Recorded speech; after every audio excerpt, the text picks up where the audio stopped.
আসসালামু আলাইকুম, সবাই কেমন আছেন কমেন্টে জানান। এবং ঠিক আছে, অবশ্যই যাই আমি। প্রাইমারি টপিক ভিত্তিক ফ্রি কম্বো ক্লাস। সবাই জানান কে কোথা থেকে দেখছেন।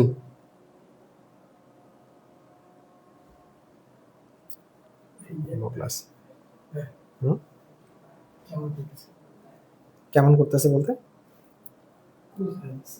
ক্রস হয়ে যাচ্ছে।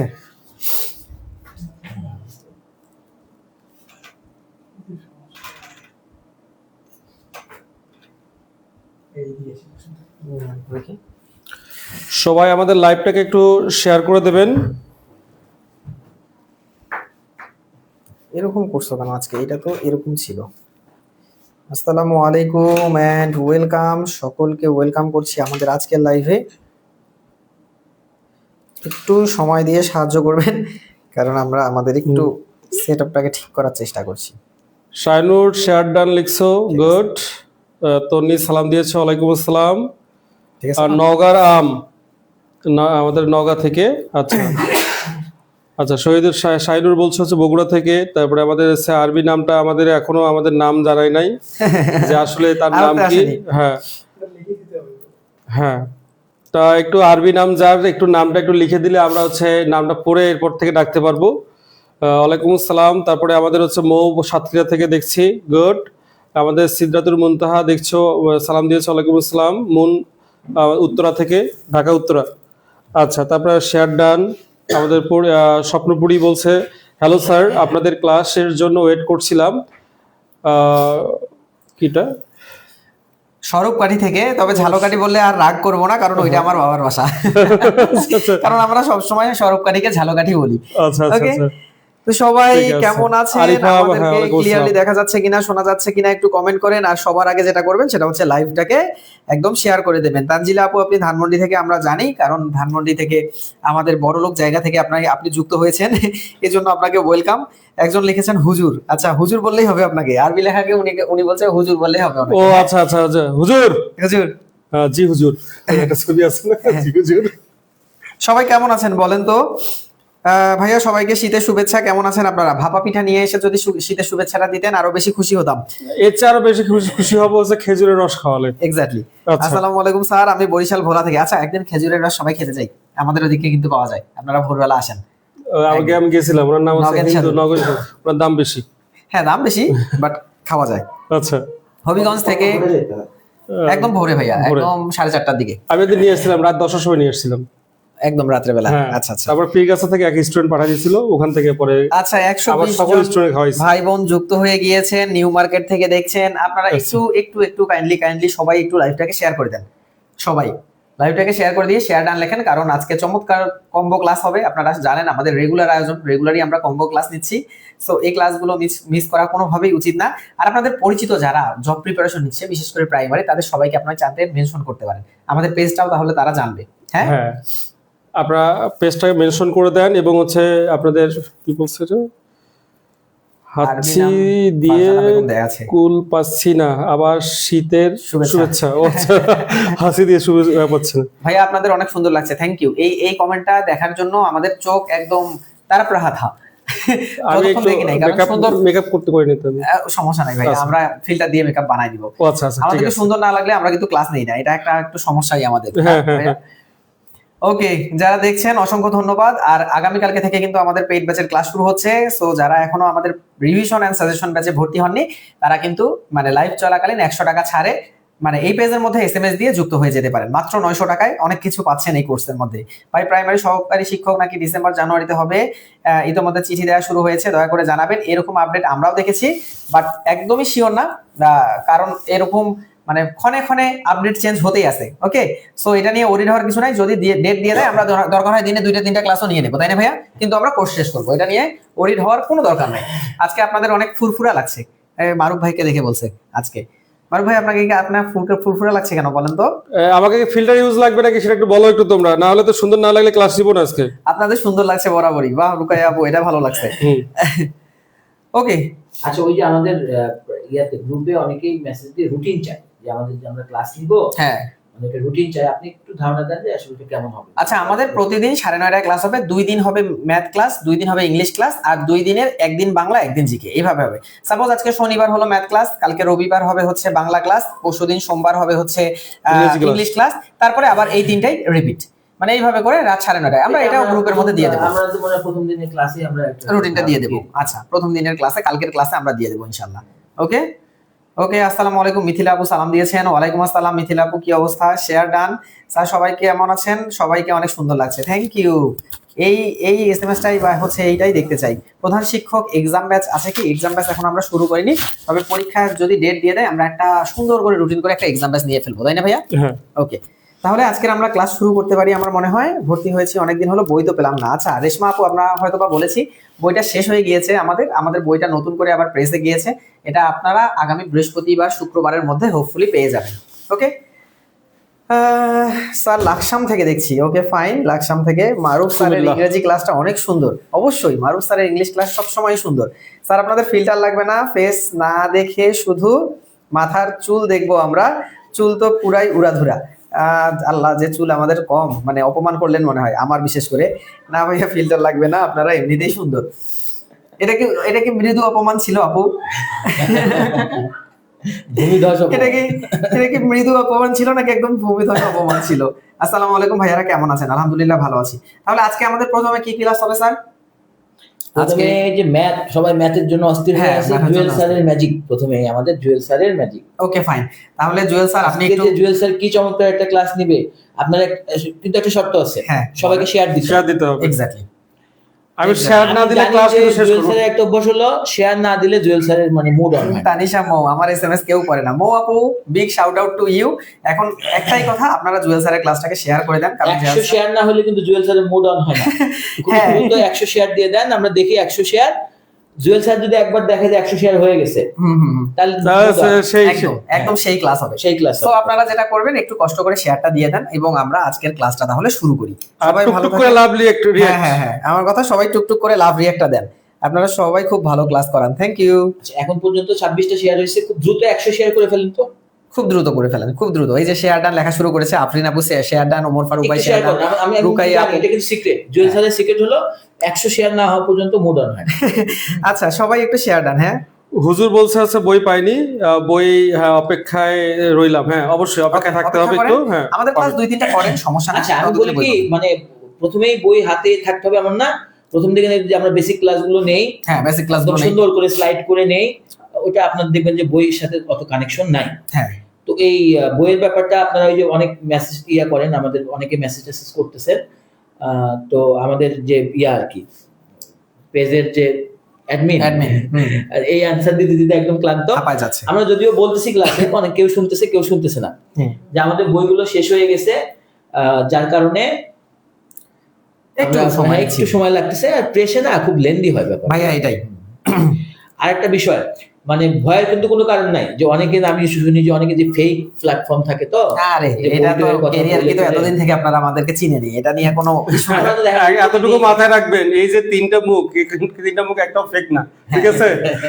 তিনটা মুখ মানে কি পরিমাণ হচ্ছে জনপ্রিয়, আমরা এটা আপনি হচ্ছে হয়তোবা মানে সাধারণভাবে জাজমেন্ট করতে পারবেন না, একটু রংপুরে আসলে বুঝতে পারবেন যে হচ্ছে এই মুখগুলো কি, এগুলো কতটা অথেন্টিক। বিষয় হলো কি, যে প্রয়োজনে মনে করেন যে জমি টমি বিক্রি করে আপনাদের বইটা রেডি করে দিয়ে দেওয়া হবে। হ্যাঁ, এরকম আমাদের হচ্ছে ডেডিকেশন আছে। এই দেখেন, আমরা এখন বইয়ের সম্পর্কে কথা বললাম, ইমরান ভাই বলছে বই পাইনি। আপনি লিখতেই থাকেন, আজকে আপনি যদি 100 বার যদি বই না লিখছেন, তাহলে আপনাকে বই দেওয়া হবে। দেখেন জুয়েল স্যারকে তো পুরাই হিরো লাগতেছে। ওকে, আচ্ছা ঠিক আছে, চলেন আমরা এখন ক্লাস শুরু করি, আর আমরা কথা না বাড়াই, আপনি ক্লাস শুরু করুন। ওকে, ঠিক আছে। আচ্ছা, আমাদের তো লাইভ চলাকালীন সময় ভর্তি হলে আমাদের 900 টাকা অফার চলছে। 900 টাকা অফার চলছে, আপনারা ভর্তি হয়ে যান। যারা ভর্তি হননি, কেরিয়ার কিতে মেসেজ দেন। আচ্ছা, আমাদের আজকে জ্যামিতি নিয়ে আলোচনা, অনেকের আমার কাছে ছিল আবদার, জ্যামিতি নিয়ে আলোচনা কেন করা হয় না। আজকে জ্যামিতি নিয়ে আলোচনা করব। জ্যামিতির প্রেক্ষাপটটা একটু বলে দিই আমি। আমাদের জ্যামিতি উৎপত্তি হয় প্রাচীন মিশরে। মিশর হলো মরুভূমি অঞ্চল, ঠিক ওই সময় আমাদের হচ্ছে এই মরুভূমি অঞ্চলে একটা জমি থেকে আরেকটা জমি, অর্থাৎ আমাদের দেশে যেমন একটা জমি থেকে আরেকটা জমি আলাদা করার জন্য মাঝখানে ব্যবহার করা হয় আইল। এখন ওই দেশেও কিন্তু আইল ব্যবহার করা হতো, কিন্তু মরুভূমি অঞ্চল হওয়ার কারণে বালু দিয়ে আইল তৈরি করা হতো। তাহলে এই বালু দিয়ে যখন আইল তৈরি করা হতো তখন দেখা যাচ্ছে বন্যা বা আমাদের প্রাকৃতিক দুর্যোগ হওয়ার পর ওই আইলগুলো ভেঙে যেত। এই যে আইল ভেঙে যাওয়ার কারণে ওই যে আমাদের একজনের জমি থেকে আরেকজনের জমি সীমারেখা নির্ধারণ করাটা কিন্তু আসলে মুশকিলের ব্যাপার হয়ে যায়। এরপর খনি দেখা যায় যে যখন প্রাকৃতিক দুর্যোগের পরে স্বাভাবিকভাবে একজনের জমি থেকে আরেকজনের জমি যেহেতু আলাদা করা যাচ্ছে না, তাহলে স্বাভাবিকভাবে একজনের জমি আরেকজন বেদখল করা শুরু করলো। এই যে বেদখল যে করলো, এই বেদখল করার কারণে এখন একজনের জমি আরেকজন বেদখল করলো, আর স্বাভাবিক পরিবেশ থাকবে এটা কখনোই আশা করা যায় না। তারপরে মারামারি বিশৃঙ্খলতার সৃষ্টি হলো। ওই দেশের সম্রাট দেখলো যে ওই সময়ে যে এইভাবে মারামারি তৈরি হয়ে সৃষ্টি হলে তাহলে স্বাভাবিকভাবে কি হবে না, আমাদের হচ্ছে মানে দেশের সাম্রাজ্য চালানো কি হবে, মুশকিল হয়ে যাবে। সম্রাট এখন বিভিন্ন পণ্ডিতের শরণাপন্ন হলো, বিভিন্ন ধরনের শেপ তৈরি হলো, কেউ ত্রিভুজ, কেউ চতুর্ভুজ, কেউ পঞ্চভুজ, কেউ ষড়ভুজ, এরকম শেপ তৈরি করলো। তখনও এই শেপগুলো কোনো বইয়ে লিপিবদ্ধ হয় নাই। প্রথম লিপিবদ্ধ করেন 300 খ্রিস্টপূর্বে গ্রিক পণ্ডিত ইউক্লিড। তিনি সর্বপ্রথম 13 খণ্ডের একটা বই রচনা করেন। এখন আমাকে বলতে পারেন 13 খণ্ডের বইটা কি আসলে সমাপ্ত বই? না, অসমাপ্ত একটা বই। পরবর্তীতে আরো বিভিন্ন পণ্ডিতরা আরো 12 খণ্ড এক্সটেনশন করেন। তার মানে দ্য এলিমেন্টস নামক যে বইটা, এটা কিন্তু 25 খণ্ডে রচিত। কয় খণ্ডে রচিত? 25 খণ্ডে রচিত। তারপরে ইউক্লিড যেহেতু একাই 13 খণ্ডে রচনা করেন, এই জন্য ইউক্লিডের জন্যই মূলত আমাদের বলা হয় এই যে আমাদের দ্য এলিমেন্টস বইটা 13 খণ্ডে রচিত। যদি কখনো ভাইভা বোর্ডে জিজ্ঞেস করে তাহলে এইরকম করে ব্যাখ্যা দিলে ভাইভা বোর্ডের সময় নষ্ট করা যাবে। ঠিক আছে? আচ্ছা, তাহলে আমাদের এখন আসি আমাদের এটা নিয়ে একটু প্রশ্ন আমরা কিছু আলোচনা করব। একটি সরলরেখার সাথে আর একটি সরলরেখা মিলিত হলে যে দুটি সন্নিহিত কোণ উৎপন্ন হয় তাদের সমষ্টি কত?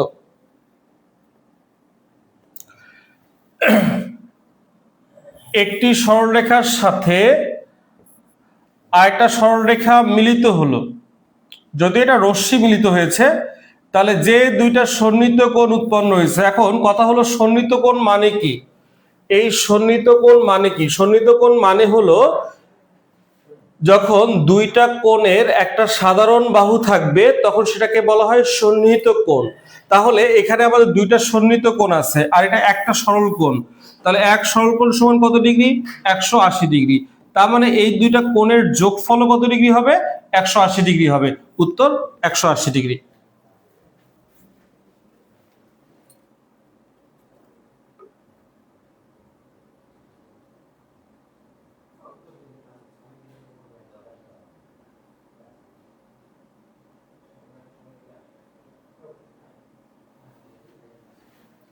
ওকে, তাহলে এখন আসি আমাদের পরের দিকে যাই। সবাই শেয়ার করে দেবেন, ভিডিও শেয়ার, আমাদের আছে এই লাইভটাকে একটু শেয়ার করে দেবেন। অনেক সুন্দর একটা ক্লাস হতে যাচ্ছে, সবাই শুরু হলো।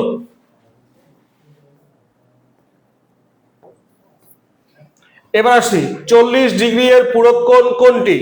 তাহলে আমরা জানি দুটি সন্নিহিত কোণের যোগফল যখন 90 ডিগ্রি হবে, দুটি সন্নিহিত কোণের যোগফল যখন 90 ডিগ্রি হবে, দুটি সন্নিহিত কোণের যোগফল যখন 90 ডিগ্রি হবে তখন তাদের একটিকে অপরটির পূরক কোণ বলে। তাহলে দুইটার যোগফল 90 ডিগ্রি, আর এখান থেকে একটার মান বাদ দিব আমরা 40 ডিগ্রি, তখন হবে কত ডিগ্রি? 50 ডিগ্রি। উত্তর 50 ডিগ্রি।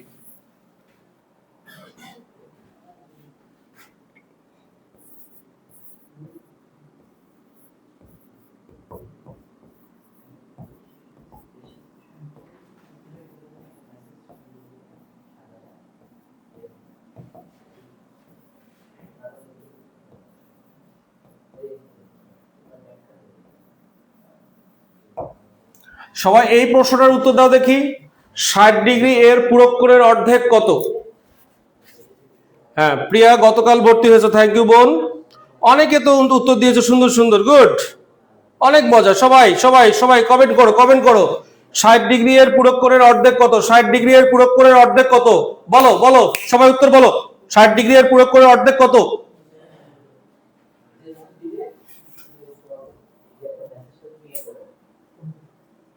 হ্যাঁ, উত্তর আসা শুরু হয়েছে। সাবরিনা আফরোজ 30 ডিগ্রি, আমাদের মনিরা খ, অর্থাৎ আগের উত্তর দিচ্ছে। আচ্ছা, সাহেবেথি 15 ডিগ্রি, নিস্তব্ধ জানালা, আচ্ছা 30 ডিগ্রি। আচ্ছা নূর ইসলাম 15 ডিগ্রি। স্যার আমি জ্যামিতিতে কাঁচা। আচ্ছা আমি আরো বাঁকা, সমস্যা নাই, তুমি পারবে, জ্যামিতিতে পারবে। একটু ঠান্ডা মাথায় তুমি হচ্ছে বেসিক ক্লাসগুলো সহ যখন করবে তখন তুমি হচ্ছে কি জ্যামিতিতে একদম হিরো হবা, কিন্তু বেসিক ছাড়া জ্যামিতি পড়লে তুমি একদম জিরো থাকবা, আজীবন থাকবা, জীবনে কোনদিন পারবা না, মাথায় রাখবা। বেসিক সহ পড়তে হবে। কেউ 40 ডিগ্রি আগেরটার উত্তর মনে হয়। আচ্ছা তাহলে এখন দেখো, অনেকে 15 ডিগ্রি লিখছো, এখন দেখো দুইটার যোগফল কত ডিগ্রি? 90 ডিগ্রি। এখানে আমাদের কি 60 ডিগ্রি বাদ দিব, কত হবে? 30 ডিগ্রি। 30 ডিগ্রি হলো পূরক কোণ, তাহলে পূরক কোণের অর্ধেক বলছে, তাহলে 30 ডিগ্রি এর পূরক কোণের অর্ধেক 2 দ্বারা ভাগ করো, 15 ডিগ্রি হবে। যারা যারা 15 ডিগ্রি লিখছো আসলে উত্তর হবে 15 ডিগ্রি। যারা 15 ডিগ্রি লিখছো তাদেরকে অসংখ্য ধন্যবাদ, ঠিক আছে। আর যারা পারোনি হতাশ হওয়ার কিছু নাই, আমি সলভ করে দিয়েছি, এরপর থেকে তোমরা পারবে।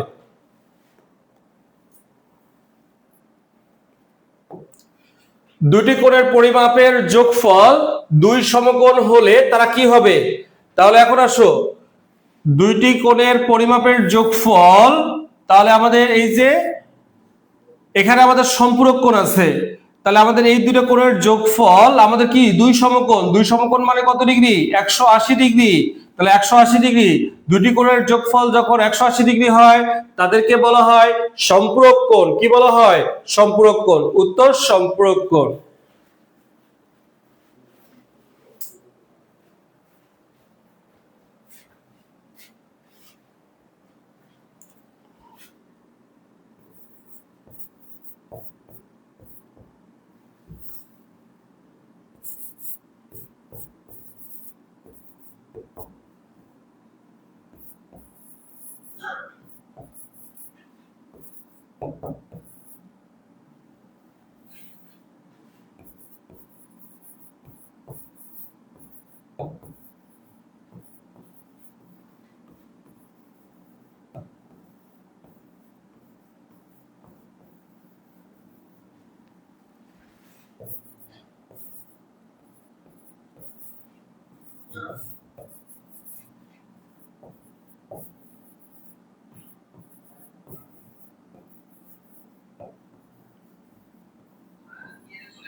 আচ্ছা এখন সবাই, এখন নতুন একটা প্রশ্ন দিলাম, দুটি সম্পূরক কোণের অনুপাত 11:7 হলে ছোট কোণের মান কত? বলো দেখি, উত্তর বলো, সবাই বলো, উত্তর বলো। দুটি সম্পূরক কোণের অনুপাত 11:7 হলে ছোট কোণের মান কত? ছোট কোণের মান কত? 261 জন জয়েন করছে, তোমরা আরো শেয়ার দাও, শেয়ার দাও, শেয়ার দাও। আরো মজার মজার টপিক আসতেছে একটু পরে।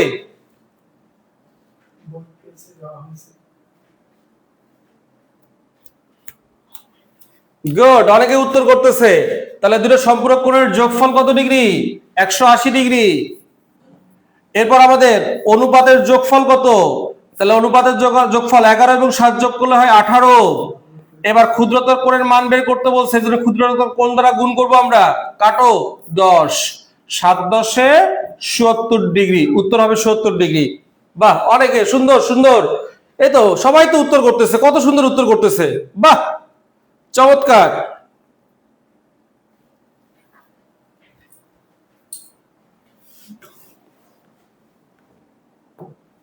এবার আসি পরের অপশনে। কোন তিনটি বাহু দ্বারা ত্রিভুজ গঠন করা যাবে না? কোন তিনটি বাহু দ্বারা ত্রিভুজ গঠন করা যাবে না? খুব মাথায় ভেতর রাখবা, আমাদের এখানে একটা শর্ত আছে।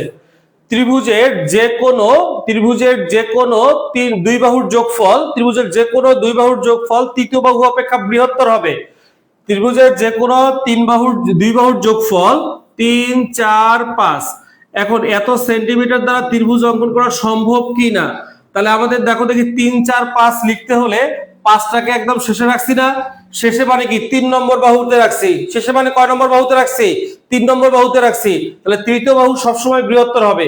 তাহলে আমাদের বলো, তৃতীয় বাহু সবসময় কি হবে? বৃহত্তর হবে। আর বাকি দুটো কি হবে? ক্ষুদ্রতর। তাহলে ক্ষুদ্রতর বাহু দুটো যোগ করব আর তৃতীয় বাহুর সঙ্গে কম্পেয়ার করব।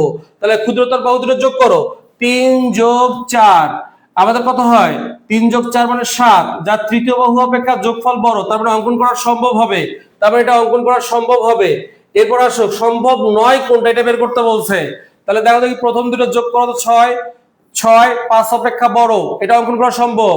এটা 6 যোগফল 6 7 অপেক্ষা কিন্তু বড় নয়, তারপরে এটা আমাদের অঙ্কন, এটা উত্তর হবে।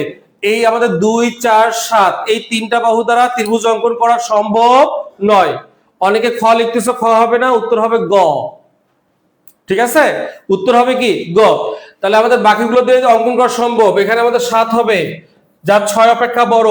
এখানে আমাদের কত হচ্ছে, যোগ করো যোগ করো, যোগ করলে কত হয় 9, যার 6 অপেক্ষা বড়। তাহলে আমাদের যোগফল অবশ্যই বড় হতে হবে তৃতীয় বাহু অর্থাৎ বৃহত্তর বাহু অপেক্ষা। আমার কথা কি বুঝতে পারতেছো? সবাই ক্লিয়ার লেখো, সবাই ডান লেখো, ডান লেখো। কেউ কথা না বললে কিন্তু তোমাদের কিন্তু বাসরাতে কথা আটকে যাবে, এটা মাথায় রাখিও। কথা বলো, কথা বলো।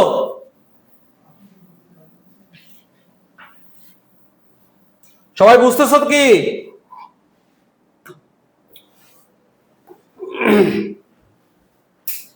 হ্যাঁ ডান, রক্সি বলছো ডান, গুড।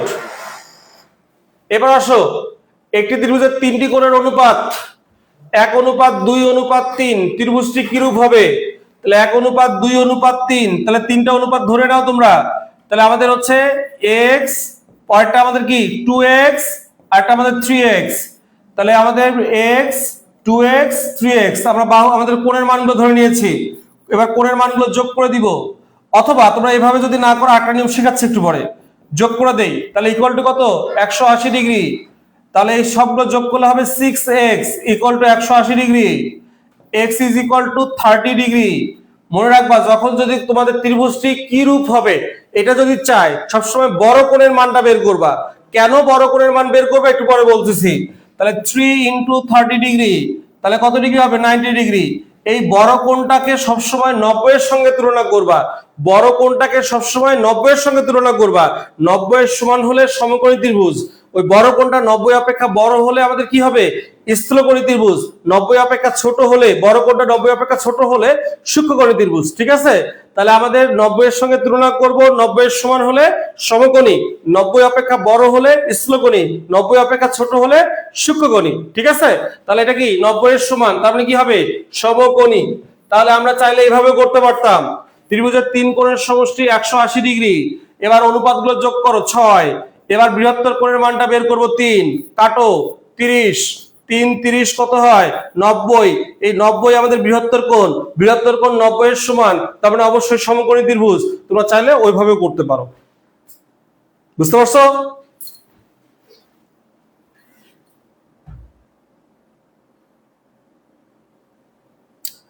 অভিশাপ দিচ্ছি না, কথা বললে অভিশাপ কেটে যাবে, অভিশাপ কেটে যাবে কথা বললে। আমার সাথে কথা না বললেই তোমাদের বাসরাতে সমস্যা হবে, কথা আটকে যাবে।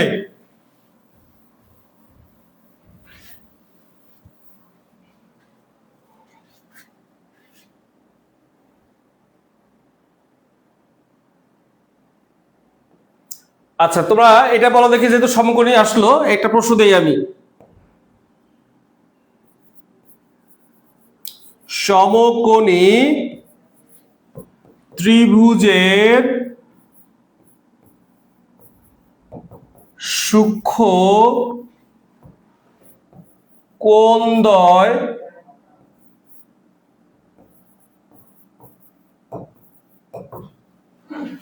কোণদ্বয়ের পার্থক্য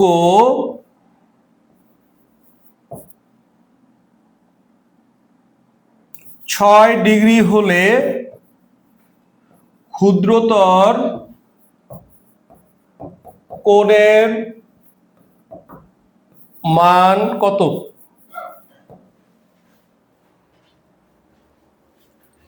ওকে, ক্লিয়ার ক্লিয়ার, আলহামদুলিল্লাহ ক্লিয়ার, ডান। অনু হাসছো কেন? একটু স্লোলি বলতে, হ্যাঁ। আচ্ছা তাহলে আমাদের 5 নম্বরের আনসার কি তাহলে? সমকোণী, হ্যাঁ অবশ্যই সমকোণী ত্রিভুজ। আচ্ছা এটা আমাকে আনসার করে দাও। সমকোণী ত্রিভুজের সূক্ষ্ম কোণদ্বয়ের পার্থক্য 6 ডিগ্রি হলে ক্ষুদ্রতর কোণের মান কত?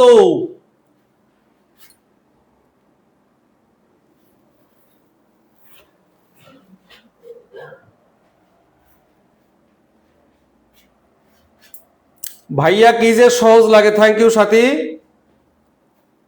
জব নাই বলে বিয়ে হচ্ছে না, আর আপনি বাসরাত নিয়ে আছেন। এই শোনো, অনেক পৌষ মাস তোমরা কিন্তু একা একা কাটাইছো, এই পৌষ মাস কাটানো যাবে না একাই। এই প্রাইমারি চাকরি নিতেই হবে তোমাকে, এই পৌষ মাস পার করা যাবে না, ঠিক আছে? এই পৌষ মাসকে বউকে শীতের কাঁথা বানাতেই হবে। এখন আসো,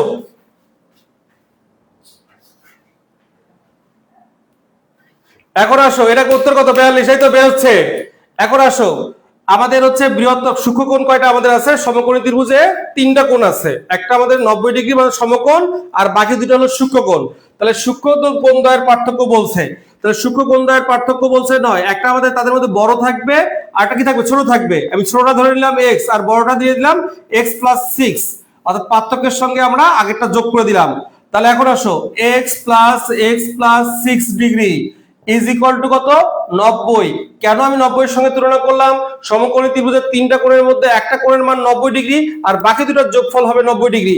তাহলে আমাদের এই জন্য সূক্ষ্মকোণ দ্বয়, বাকি দুটো কিন্তু সূক্ষ্মকোণ, সূক্ষ্মকোণের যোগফল কত ডিগ্রি? 90 ডিগ্রি। আচ্ছা, এখন বলো 2x + 6 ডিগ্রি, 6 ডিগ্রিকে পক্ষান্তর করি, তাই না? 6 ডিগ্রিকে পক্ষান্তর করি, 90 ডিগ্রি - 6 ডিগ্রি। তাহলে x বিয়োগ করলে হয় 84, 90 থেকে 6 ডিগ্রি বাদ দিলে 84 ডিভাইডেড 2, কাটো 42, উত্তর শেষ।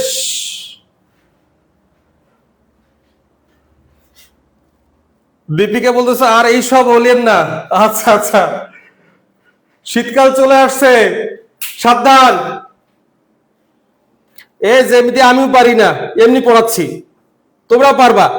দেখছো, আমি পারি না তারপর পড়াচ্ছি, তাহলে তোমাদের কি করতে হবে? পড়তে হবে, পড়লে এমনি পারবা। T20 সালেই তো বাছুরাত হয়ে গেছে, মানে কি? তোমাদের আমি জেনজির ভাষা অনেক কিছু বুঝি না।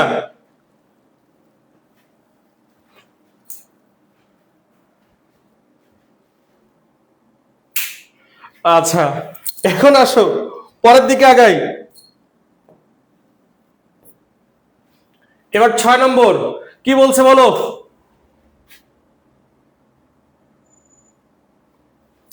6 নম্বর বলো কি বলছে? ত্রিভুজের যে কোনো দুইটি মধ্যমা পরস্পর সমান হলে হলে কি বলবো আমরা? ত্রিভুজটি কি বলবো?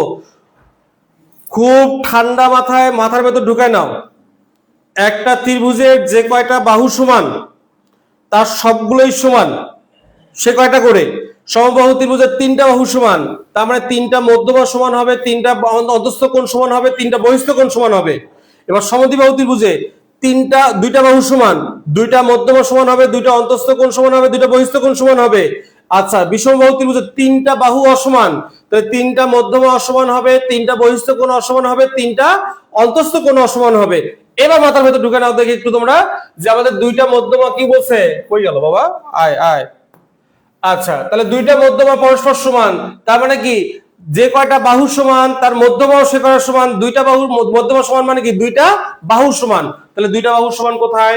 সমদ্বিবাহু ত্রিভুজে। কোথায়? সমদ্বিবাহু ত্রিভুজে। রাকিব ভাই বলছে আমি সিঙ্গেল। আচ্ছা, বউ বাচ্চা নিয়ে ক্লাসে বসে ক্লাস করতেছি, বাসর করতে গেলে বউ বাচ্চা ফাটাবে। আচ্ছা আচ্ছা, তুমি তো সুখী মানুষ রে, বউ বাচ্চার সঙ্গে তুমি ক্লাস করতেছো।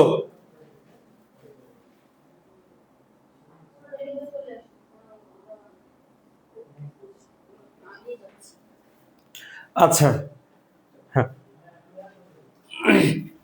তাহলে আমাদের কি সমদ্বিবাহু ত্রিভুজ?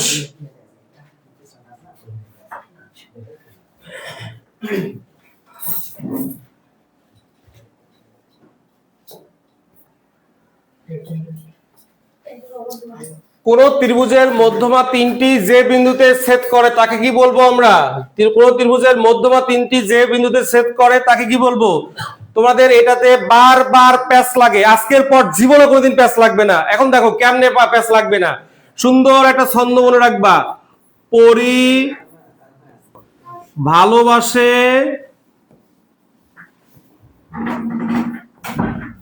লম্বকে,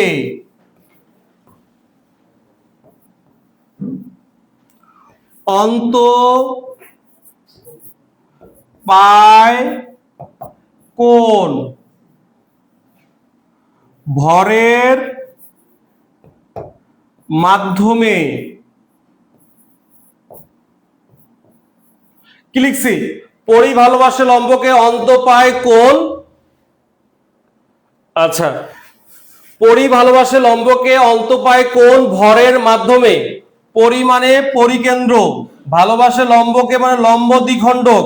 তাহলে আমাদের যদি প্রশ্নে লম্ব দ্বিখণ্ডক থাকে, লম্ব দ্বিখণ্ডক থাকে, তাহলে ওইটা পরিকেন্দ্রের সঙ্গে আমাদের যুক্ত, পরিকেন্দ্র। এবার আসো, অন্ত পায় কোন? অন্তকেন্দ্র, অন্তকেন্দ্র আমাদের হচ্ছে এর সঙ্গে যুক্ত হচ্ছে আমাদের কোণ, তার মানে কোণের সমদ্বিখণ্ডক, সমদ্বিখণ্ডক। ভরের মাধ্যমে, ভর মানে হলো ভর কেন্দ্র, মাধ্যম মানে হলো মধ্যমা। আচ্ছা এখন আসো, তাহলে এখানে কি আছে? মধ্যমা আছে। মধ্যমা যে বিন্দুতে মিলিত হবে, মধ্যমার সঙ্গে কার সম্পর্ক? ভর কেন্দ্রের। ভরের মাধ্যমে, তার মানে আমাদের এখানে ভর কেন্দ্র। তাহলে পরি ভালোবাসে লম্বকে, পরিমণির তো অন্যজন স্যার, কোনো সমস্যা নাই, পরিমণির সবাই। আচ্ছা এখন আসো, পরি ভালোবাসে লম্বকে অন্ত পায় কোন ভরের মাধ্যমে? আচ্ছা, না না, জুয়েল স্যার পরিতে আটকায় নাই, এই চিন্তা করার কিছু নাই, জুয়েল স্যার পরিতে আটকায় নাই, জুয়েল স্যার অন্য কোথাও আটকে গেছে অলরেডি। পরি ভালোবাসে লম্বকে অন্য অন্ত পায় কোন ভরের মাধ্যমে? তার মানে আমাদের কি পরিকেন্দ্র, লম্ব দ্বিখণ্ডক, অন্তকেন্দ্র, কোণের সমদ্বিখণ্ডক, আমাদের ভর কেন্দ্র, আমাদের কি মধ্যমা। মনে থাকবে তো তোমাদের?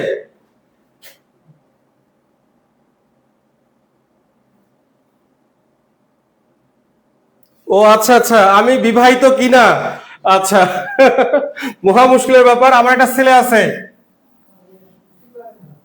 হ্যাঁ স্কিপ করবো, সুযোগ দিব? আমি তো আরো 4টা পাই রে। সেটা হয়ে গেছে, সেটা বাদ, আরো 3টা আছে আমার দরকার, আমার ভাগ্যে 3টা আছে আরো, লাগে গেলে আছে সম্ভব, সমস্যা নাই তো, ঠিক আছে? আচ্ছা, তাহলে 3টা আমরা এখন ম্যানেজ করার জন্য আমাদের তো গার্জিয়ান আছে, সবসময় গার্জিয়ান নিয়ে ঘুরি আমরা, কোনো সমস্যা নাই। আচ্ছা, তাহলে আমরা এটা পারলাম। এবার আমাদের হচ্ছে পরের অঙ্কে চলে যাব আমরা। এটা একটি সমবাহু ত্রিভুজের একটি বাহু কত মিটার? 16 মিটার। ত্রিভুজটির ক্ষেত্রফল কত? সমবাহু ত্রিভুজের ক্ষেত্রফল, এর সূত্র কি? ক্ষেত্রফল is equal to √3/4 a square. এখানে সমবাহুদের সমান সমান বাহু, এই সমান সমান বাহুর দৈর্ঘ্য কত? 16। তাহলে আমাদের কি √3/4, তারপরে এখন কি হবে আমাদের? কি এই যে 16 আছে, 16 এর উপর দিব স্কয়ার। এখন দেখো 16তে আমাদের কি স্কয়ার করলে 256, 4 দিয়ে কাটতে সময় লাগবে, সেটা না করে আমরা এই কাজটা করব, √3/4 ইন্টু 16 ইন্টু 16। তাহলে এখন কাটো, 4 4 16 কত হয়? 64, 64 √3। গুড। এখন কারা কারা উত্তর করছো? এই কি হলো, এখানে উত্তরটা কেন?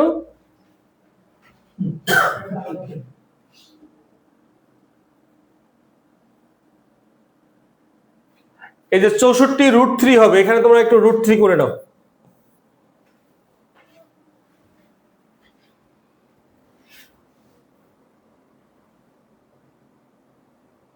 সেক্ষেত্রে ঘর লাগানো যেতে পারে, কোনোটাই নাই।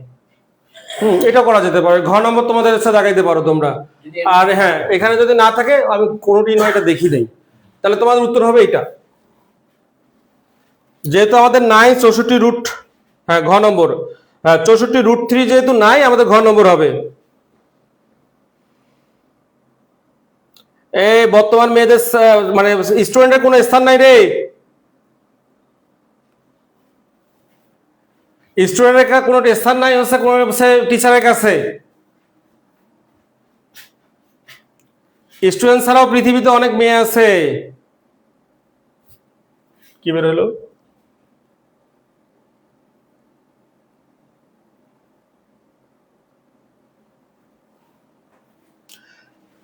হ্যাঁ, এখন আসো, আমি কোনোটি নয় প্রথমে দেখিনি, এই কারণে আসলে ওখানে আমি ডিসিশন নিয়ে নিই আমি ওটাতে।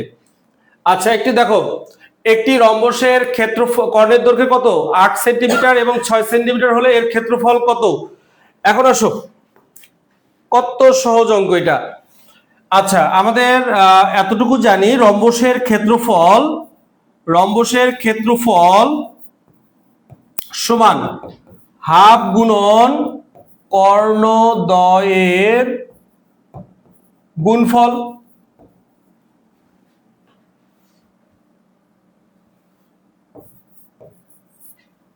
তাহলে হাফ গুণন কর্ণদ্বয়ের গুণফল, তাহলে বলো কর্ণদূরে কি আছে? 8 আর কত 6, কাটি 4, 4 6 কত হয়?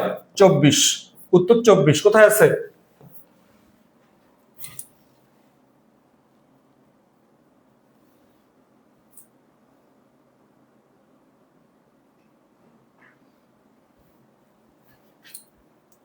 সবাই আরেকবার লাইভটাকে শেয়ার করে দাও, লাইভটাকে যারা শেয়ার করনি শেয়ার করে দাও।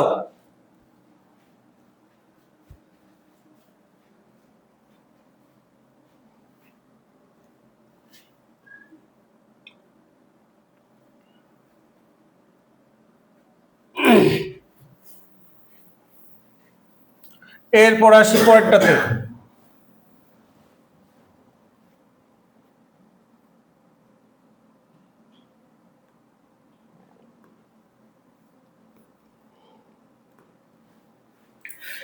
একটি বর্গক্ষেত্রের ক্ষেত্রফল 1600 বর্গমিটার, এর পরিসীমা কত? একটি বর্গক্ষেত্রের ক্ষেত্রফল কত? 1600। তাহলে বর্গক্ষেত্রের ক্ষেত্রফলের সূত্র কি? এ স্কয়ার বা বাহু স্কয়ার ইজ ইকুয়াল টু 1600। তাহলে এর উপর থেকে আমাদের স্কয়ারটা পক্ষান্তর হলে রুট হয়ে যাবে। আচ্ছা, তাহলে এটা আমাদের বর্গমূল করলে হবে 40। এটা আমাদের কি হয়ে গেল? বাহুর দৈর্ঘ্য পেলাম। বর্গের প্রতিটি বাহুর দৈর্ঘ্য কত? 40 মিটার। আচ্ছা, এবার আমাদের পরিসীমা বের করব। পরিসীমা সমান আমাদের কি পরিসীমা মানে কি? 4a, এর মান তো পেলাম 40। তাহলে আমাদের কত হবে? 4 4 16, 160। উত্তর শেষ। তোমার প্র্যাকটিস বেশি হচ্ছে না, আমাদের হচ্ছে মোবারক হোসেন, তুমি প্র্যাকটিস বেশি করতে পারতেছো না। বেশি প্র্যাকটিস করলে তুমি ভুলে যাওয়ার কোনো অপশন নাই, ঠিক আছে? আর পরীক্ষায় যদি সবই মনে রাখতে পারো তাহলে তো তোমার পরীক্ষা হইলো না ওইটা, ঠিক আছে? এই জন্য পরীক্ষায় তুমি কিছু ভুলে যাবা, কিছু তুমি জীবনে কোনোদিন করো নাই, সেটাও তুমি পারবা। তাহলে এইভাবে তোমাকে পরীক্ষাটা নিতে হবে।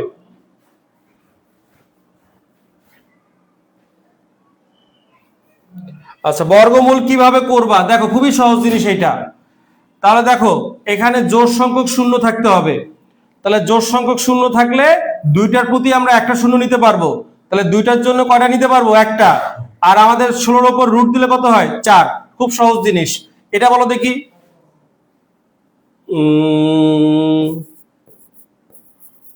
এর উপর বর্গমূল কত হবে?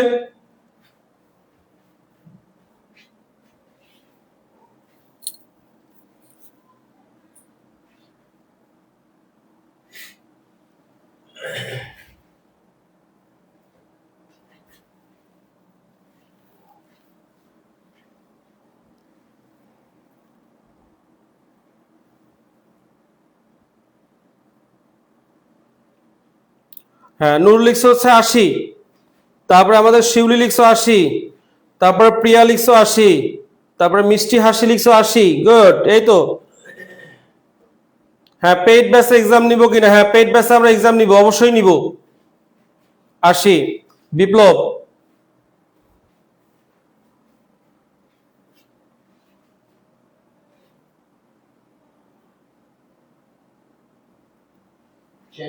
ও পরিমণি এখন শ্রীলঙ্কায় শুটিং করতেছে। এটা আবার হচ্ছে, তোমাদের কত কি মনে রাখো, একটা মাথায়, ছোট্ট একটা মাথায় তোমরা এত কিছু ধারণ করো কেমনে? আচ্ছা, কিছু কিছু জিনিস মাথা থেকে ডিলিট করতে হয়, ঠিক আছে? আমরা আসলে আমি ভুল করেছি, তোমাদের ওই ছন্দটা দিয়ে তোমাদের পরীর নামটা মাথার ভেতর ঢুকাই দিয়েছি আর কি। Extremely sorry. আচ্ছা, সব জিনিস সবসময় মাথায় রাখতে নাই।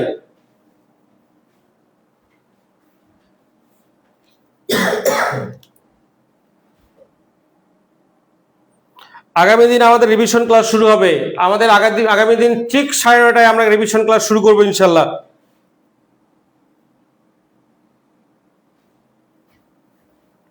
যারা এখনো ভর্তি হওনি ভর্তি হতে পারো। আমরা একদম এগুলো ডিটেলস নিয়ে আলোচনা করব। আমাদের 900 টাকা মাত্র কোর্স ফি, লাইভ চলাকালীন অবস্থায় ভর্তি হলে 60+ লাইভ ক্লাস পাবো, 3টা বইয়ের হার্ড কপি পাবো, তারপর আমাদের 2টা বইয়ের পিডিএফ পাবো, এত কিছু, এবং হচ্ছে সেই তুখোর টিচারদের সেই ক্লাস পাবো আমরা, একদম বাহুল্য বর্জিত, একদম যা অথেন্টিক তাই শুধু পড়ানো হবে। তার মানে এত কিছু পাচ্ছি আমরা মাত্র 900 টাকায়। ঠিক আছে, সবাই ভর্তি হয়ে যাও। এক্সট্রা কোনো এক্সাম ব্যাচ না, এখনো নাই, আমরা খুব শীঘ্রই শুরু করব। তোমাদের 9-এর বর্গ করার কৌশল শিখাইছি কি? দেখো আজকে 9-এর বর্গ করার কৌশল একটু শিখাই দেই।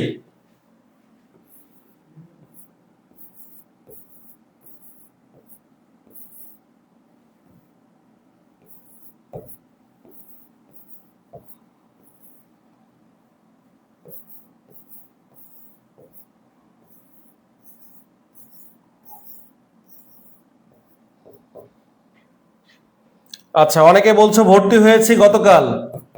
এখন দেখো 9-এর একটা গল্প বলবো তোমাদের, এই গল্প বলার জন্য আসছি আমি এবার।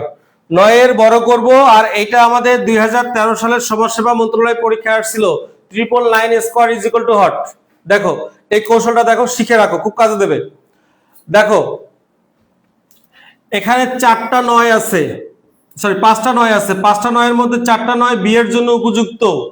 বিয়ের জন্য উপযুক্ত যখন একটা ছেলে বিয়ের জন্য উপযুক্ত হয়, মনে রাখবা বিয়ের জন্য উপযুক্ত যখন হয় তখন তাকে স্বাবলম্বী হতে হয়। যেমন তার একটা জব লাগবে, ভালো একটা ফ্যামিলি লাগবে, ঠিক আছে? মাঝে মাঝে ফ্যামিলিটা স্কিপ করলো, কিন্তু জবটাকে কেউ স্কিপ করে না, বা বিজনেসটাকে কেউ স্কিপ করে না। তারপরে এটা তোমাদের জব লাগবেই। তাহলে 4টা 9-এর বিয়ের জন্য উপযুক্ত মানে কি? এরা বিয়ের জন্য তৈরি। এই থেকে বিয়ের পিঁড়িতে বসাও। এই যে বাকি একটা 9 হলো ঘটক। বাকি একটা 9 কি? ঘটক। কই গেল, কি গেল এটা? না এই কি হলো?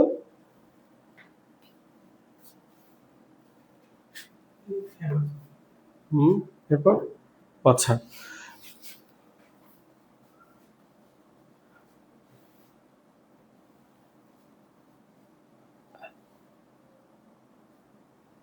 হ্যাঁ, আজে বাজে কোনো কমেন্ট না করাই ভালো। এই যে সুন্দর বলছে মনিরা জাহান। আচ্ছা এখন আসো, আমাদের একটু খেয়াল করি। তাহলে আমাদের 4টা 9, 5টা 9-এর ভেতরে 4টা 9 বিয়ের জন্য উপযুক্ত, বাকি একটা 9 আমাদের ঘটক। ঘটক এখন ঘটকালি করবে। ঘটকালি করার জন্য তার শারীরিক ব্যয়, পরিশ্রম হবে, অর্থনৈতিক ব্যয় হবে। এই 2টা ব্যয়ের কারণে সে কমে যাবে, কমে যে 8 হবে। এই 4টা 9-এর জন্য 4টা পাত্রী দরকার। 4টা পাত্রী হলো 4টা শূন্য। যতটা 9 ঠিক থাকবে ততটা আমাদের কি থাকবে? শূন্য থাকবে। এরপর দেখো এই 8-এ আমাদের যে ঘটক ঘটকালি করছে, বিয়ে তো সম্পূর্ণ হয় নাই, 8 যে ঘটকালি করছে এর কি উপরি পাওনা আছে না? এই লাস্টে বিয়ের শেষে এর সামনে এসে হাজির হয়ে তার যতটুকু অভাব, অর্থাৎ সে যতটুকু কমছে ততটুকু সে নেবে। ঠিক আছে, লাস্টে 1। এটা আমাদের 9-এর বর্গ। আচ্ছা এখন দেখো কয়টা 9 আছে? 4টা 9 আছে। 3টা 9 ঠিক থাকবে, একটা 8 হবে। তাহলে 3টা 9 ঠিক আছে, 3টা শূন্য থাকবে, একটা 1 হবে। আমাদের 3টা 9 আছে, 2টা 9 ঠিক থাকবে, একটা 8 হবে, 2টা শূন্য হবে, এরপরে 1। 2টা 9 আছে, আমাদের একটা 9 ঠিক থাকবে, একটা 8 হবে, একটা শূন্য হবে, একটা 1 হবে। এই যে আমাদের 9টা, এটা যে হলো ঘটক, আগে থেকেই তো ঘটক ছিল, একটা মানে হলো ঘটক। তাহলে ঘটক সে বিভিন্ন জায়গায় যায় পাত্র পাত্রী খুঁজবে, এবং বাবা মার মাঝে মাঝে মনে থাকে না এই যে আমার ছেলে মেয়ের বয়স হয়েছে কিনা। তারপরে এই ঘটকটা হচ্ছে বাবা মাকে যা বলবে, এই আপনার ছেলে মেয়ে তো বড় হয়ে গেছে, এটা ঘটক, ছেলে মেয়ে তো বড় হয়ে গেছে, তাহলে আপনার ছেলে মেয়েকে বিয়ে দেন না কেন? তাহলে বিয়ে দেখ আর না দেখ, দিন শেষে কি করবে? সে যে টাকাটা নিয়ে বের হবে। তার মানে এটা হলো 81। এটা হলো 9-এর বর্গ করার কৌশল। ঠিক আছে, এইভাবে খুব সহজে আমরা বড় করব। ওকে, আচ্ছা হ্যাঁ নেবেন না? আমি কি আরেকটু আগাবো? হ্যাঁ সময় নেই, তাহলে আপনি শেষ করতে নেই, দরকার নেই না? না আমি ক্লাস নিচ্ছি। 10 মিনিটে কি নেবেন? আমি তাহলে আর কিছু হিন্টস দেই না? আপনি 10-15 মিনিট হয়ে যাবে। আচ্ছা ঠিক আছে। ও অফ আছে ব্যাপারটা। ও আচ্ছা আচ্ছা আচ্ছা, হ্যাঁ ঠিক আছে। আমার ঠান্ডা লাগছে। আচ্ছা আচ্ছা, আমি এটা লাগাই দিই এটা।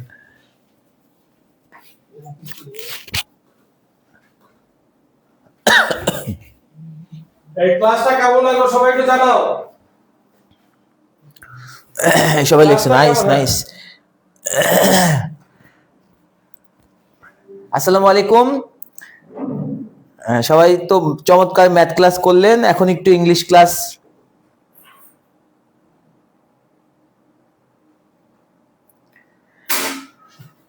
ওকে, তাহলে এখন একটু ইংলিশ ক্লাস। আচ্ছা, যেহেতু আমি আজকে একটু সময় কম পাচ্ছি,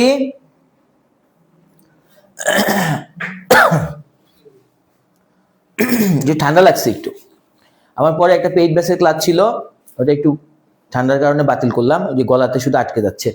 একটু পানি দিন তো ভাই। তো আমি যেটা বলতে চাচ্ছিলাম সেটা হচ্ছে যে আজকে যেহেতু আমি একটু কম সময় পাচ্ছি, তো কালকে আমি আপনাদেরকে মানে বলছিলাম আর কি, ভয়েসের পরে যে আমরা টপিক চেঞ্জ করবো কিনা, নাকি ভয়েসের আরো ক্লাস করবেন। আচ্ছা, বসে খাই।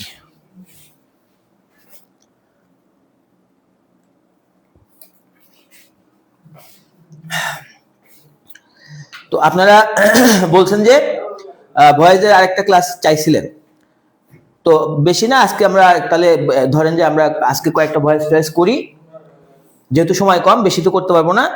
আর আগামী কালকে আমি টপিক চেঞ্জ করে ফেলবো। হ্যাঁ, আগামী কালকে হয়তো আমি রাইট ফর্ম অফ ভার্ব আলোচনা করবো। রাইট ফর্ম অফ ভার্ব তো খুবই ইম্পর্টেন্ট, আগামী দিন রাইট ফর্ম অফ ভার্ব আলোচনা করবো।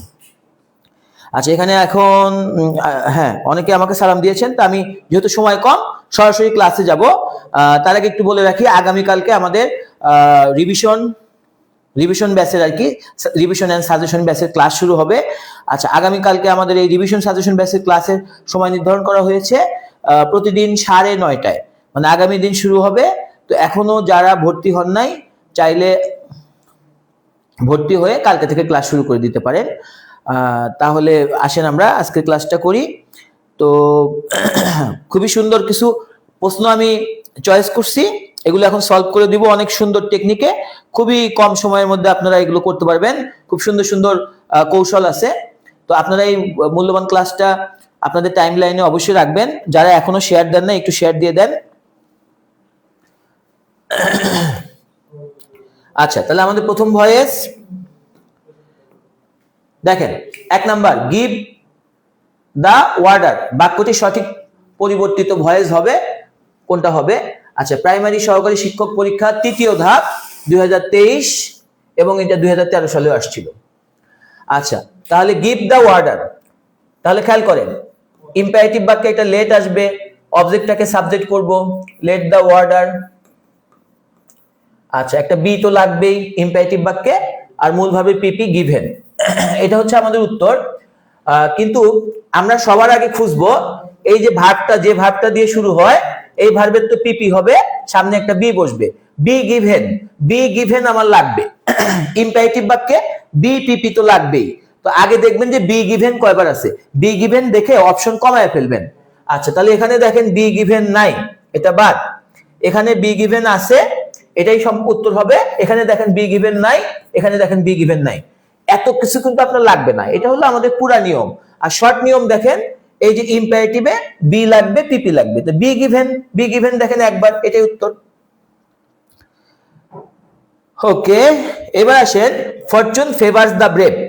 আচ্ছা, ফেভার্স মানে হলো প্রেজেন্ট ফর্ম। প্রেজেন্ট ফর্মে আমার লাগে এম, ইজ, আর, আর হচ্ছে V3 লাগে।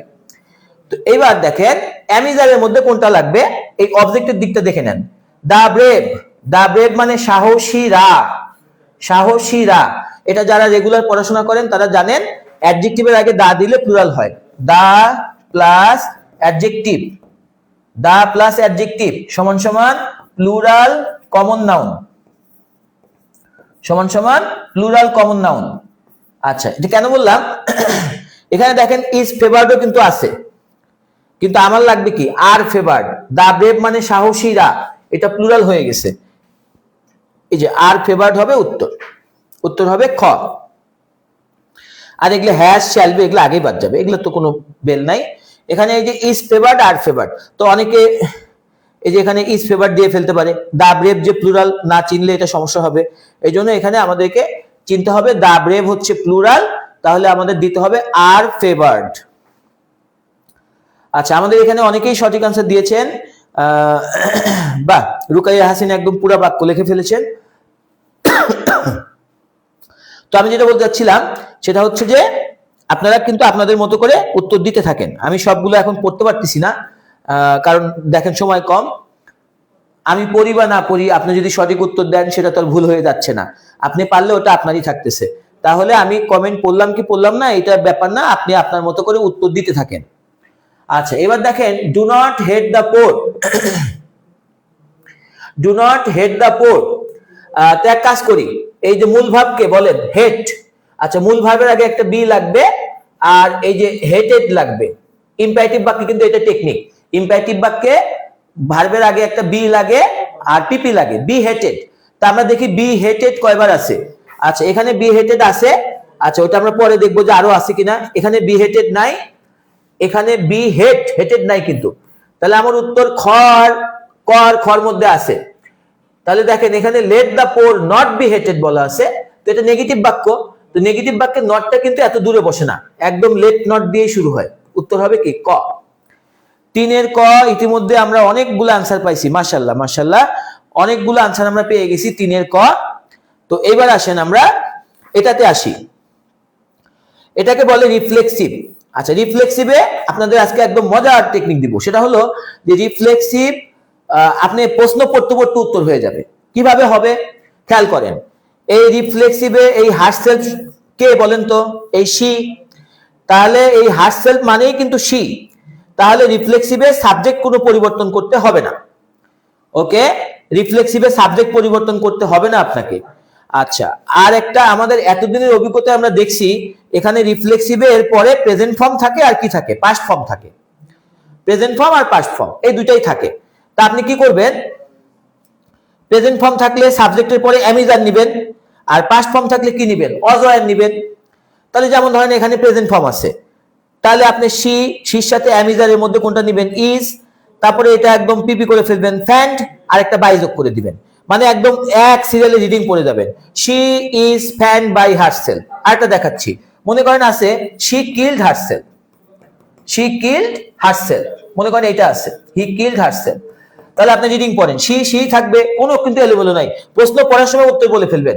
পাস্ট ফর্ম দেখে বলেন শির সাথে কি দিব, অজ দিব, শি অজ, তারপরে এই যে পিপি কি কিল্ড, শি ওয়াজ কিল্ড, আর একটা বাই যোগ করবেন, তাহলে হয়ে যাবে she was killed by herself. তাহলে এটা দেখেন শি ইজ ফ্যান্ড বাই হারসেলফ, এটা হবে উত্তর। তাহলে আমার উত্তর হচ্ছে গ। আচ্ছা, এই বাক্যে অজ দিছে, হবে না। এই বাক্যে দেখেন বাই নাই, এটা হবে না। এখানে তো নান অফ দিস লিখছে, আমার উত্তর তো আছে, তাহলে নান অফ দিস হবে না। তাহলে 4 গ, এটা অনেকেই আনসার করেছেন, ধন্যবাদ। এখানে প্রচুর পরিমাণে আমরা আনসার পাচ্ছি। 4 গ। এবার আসেন দে ইলেক্টেড হিম ক্যাপ্টেন। আচ্ছা, তাহলে খেয়াল করেন এই ইলেক্টেড হচ্ছে পাস্ট ফর্ম। তাহলে আমার এই অবজেক্টের দিকে তাকায় বুঝলাম যে অবজেক্ট হলো হি, মানে হিম থেকে হি হবে, হির সাথে অজ হবে, মানে অজ হয় পিপি। তো তাহলে আমার লাগবে অজ ইলেক্টেড, যেহেতু হিমের সাবজেক্টকে হি, হির সাথে তো আর হয় না, অজ হয়। তা আমার লাগবে কিন্তু অজ ইলেক্টেড, অজ ইলেক্টেড। আচ্ছা, ওয়াজ ইলেক্টেড দেখি কয়বার আছে, ওয়াজ ইলেক্টেড আছে একবার, এটাই উত্তর। এখন এখানে একটা বাড়তি তথ্য শিখাই দেই, যদি স্যাররা লিখতো captain was elected, captain was elected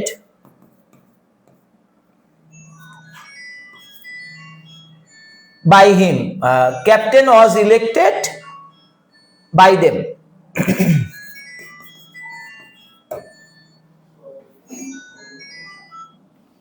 এই ফোনটা একটু ধরেন তো, ওই যে দীপ্ত ভাই ফোন দিয়েছেন, ধরো। হ্যাঁ, আমি তো ক্লাস নিচ্ছি, ধরো। তাহলে captain was elected by them যদি দিত, তখন এখানেও কিন্তু ওয়াজ ইলেক্টেড থাকতো, কিন্তু এটা কিন্তু ভুল। এই বাক্যে ক্যাপ্টেনকে সাবজেক্ট করা যাবে না। তা আমি একটু বলি, যারা এটা জানেন তাদের বুঝতে কোনো সমস্যা হবে না, আর যারা জানেন না, হ্যাঁ, তারা হয়তো এটা একটু বিস্তারিত জানতে হবে। সেটা হলো এই হিমের পরে ক্যাপ্টেনের নাম কি, হিমের পরে ক্যাপ্টেনের নাম হচ্ছে দুইটা নাম আছে, হ্যাঁ। এই দেখেন হিম সমান সমান ক্যাপ্টেন, তাহলে যেটা সাবজেক্টের সমান সমান হয় তাকে বলে সাবজেক্ট কমপ্লিমেন্ট, আর যেটা অবজেক্টের সমান সমান হয় তার নাম অবজেক্ট কমপ্লিমেন্ট। এখানে ক্যাপ্টেন কিন্তু অবজেক্ট না, কমপ্লিমেন্ট, অবজেক্ট কমপ্লিমেন্ট। আচ্ছা, অবজেক্ট কমপ্লিমেন্টারি আরেকটা নাম হচ্ছে ফ্যাক্টেটিভ অবজেক্ট, ফ্যাক্টেটিভ অবজেক্ট। তো আমাদের একটা কথা মুখস্থ রাখা লাগবে, ফ্যাক্টেটিভ অবজেক্টকে কখনো সাবজেক্ট করা যাবে না। কেন যাবে না?